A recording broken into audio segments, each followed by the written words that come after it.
Kas olete kunagi mõelnud, kuidas hoida oma puu- ja köögiviljad kauem värskena? Täna jagan teiega mõned kasulikud nipid.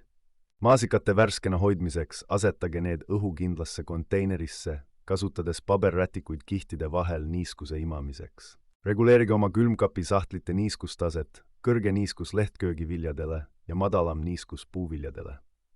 Lehtede värskena hoidmiseks mähkige need kergelt niisutatud paberrätikusse ja asetage augustatud kilekotti. Banaanide säilitamiseks eraldage need üksteisest ja mähkige varred toidukilesse, et aeglustada küpsemist. Sibulaid, küüslauku ja kartuleid tuleb hoida jahedas pimedas kohas, kus on hea õhuringlus.